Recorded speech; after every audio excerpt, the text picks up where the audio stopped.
Au centre des congrès de Valpré, près de 600 chefs d'entreprise se sont rassemblés pour la 20e édition des Entretiens de Valpré, organisée par la congrégation des Augustins de l'Assomption. De cette 20e édition, je la déclare ouverte. Pendant une journée et demie, ces chefs d'entreprise ont échangé autour de leurs expériences sur les enjeux clés de l'économie, de l'entreprise et de la société. L'objectif, trouver des solutions ensemble et échanger sur les défis actuels rencontrés au sein de leurs entreprises. Alors c'est vrai que le monde est devenu de plus en plus compliqué et complexe, de plus en plus compétitif, que la pression sur nos salariés est de plus en plus forte, notamment liée au développement des nouvelles technologies.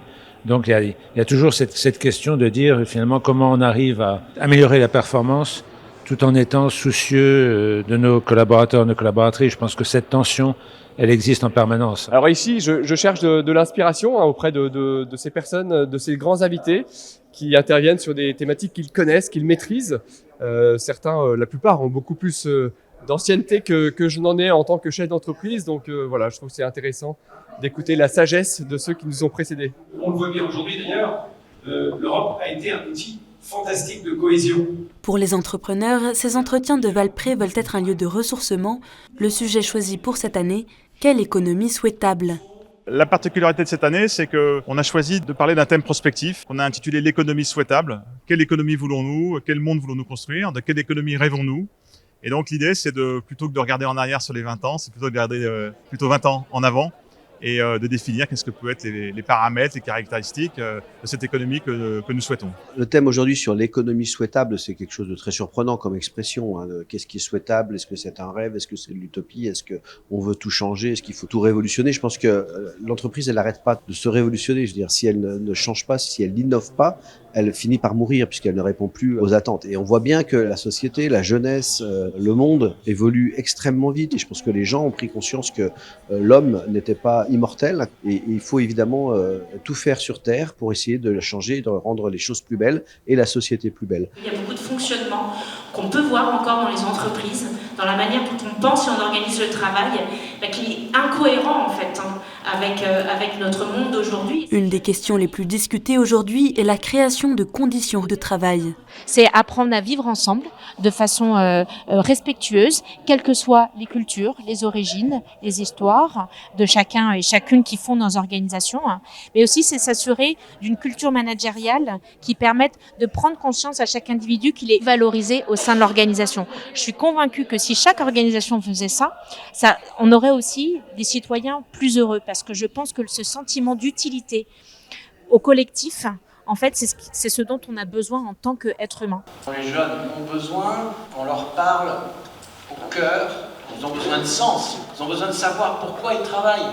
À une certaine époque, on allait travailler, ça faisait partie des us et coutumes, on ne se posait pas la question. Aujourd'hui, ils se posent ces questions-là, et il faut y répondre, et y répondre par des arguments d'intelligence, bien sûr, mais surtout par de l'âme. Et pour poser la question de l'avenir de l'économie, les entrepreneurs ont réfléchi à la transmission aux jeunes générations et à l'intégration des jeunes cadres au sein de l'entreprise.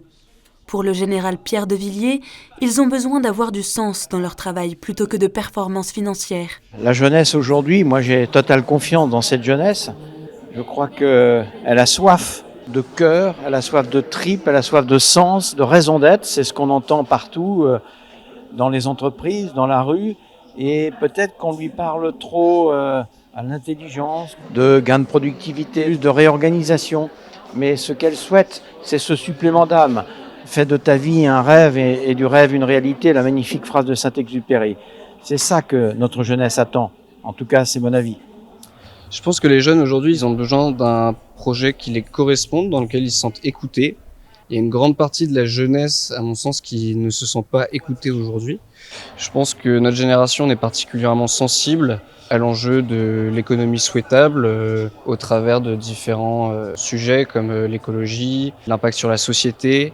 Donc voilà, comment est-ce que ces dirigeants voient l'économie de demain ? Qu'est-ce qu'ils mettent concrètement en place aujourd'hui pour que nous, peut-être, on reprenne ensuite ces enjeux-là dans quelques années quand on sera sur le marché du travail. Nous avons tous en nous une contradiction fondamentale entre, en effet, la conviction quelque part que que la compression du temps et l'urgence ne sont pas satisfaisants, et en même temps, une forme d'attente et d'impatience limitée. Parmi les invités de ce jour, Édouard Philippe, ancien Premier ministre. C'est formidable de pouvoir discuter avec des gens qui ont en commun le fait d'être à la fois justement dans le développement économique, l'entreprise, la création de richesses, la production de biens ou de services, et qui pourtant, et qui aussi ont une recherche spirituelle et une volonté de ne pas dissocier leur activité professionnelle d'une recherche spirituelle. Et pour moi, c'est intéressant d'entrer en discussion, d'écouter, de voir ce qui intéresse, de voir ce que je peux moi en retirer. Et donc, toute occasion d'apprendre est bonne, et j'ai beaucoup appris. Comment vivre cet esprit évangélique de partage aujourd'hui, dit le pape aux entrepreneurs italiens? Les questions sont abordées ici à la lumière de la pensée sociale chrétienne.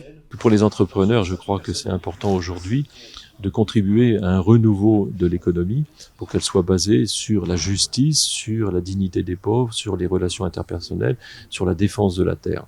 Et le pape, dans une série de conférences qu'il a données à l'audience générale au mois d'août 2020 pour parler du monde après la crise du Covid, il nous a dit que ce monde n'avait pas le choix. Ou il devenait meilleur, ou il serait pire. Et pour devenir meilleur, justement, le monde économique doit se transformer pour travailler une économie qui met au cœur la personne et qui n'oublie pas les pauvres.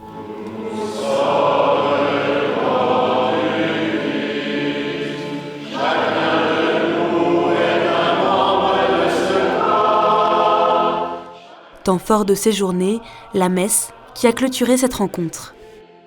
Et ce qu'on a vu hier et aujourd'hui, c'est fabuleux parce que ça donne plein d'idées, ça donne plein d'axes de travail, etc.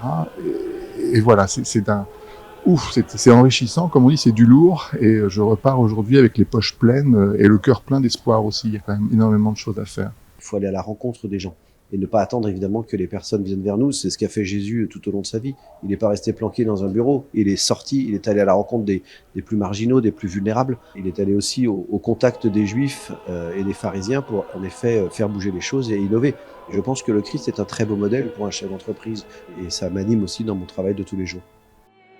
Les entrepreneurs repartent dans leur entreprise avec de nouvelles idées à expérimenter sur le terrain. L'économie souhaitable, c'est peut-être pour demain.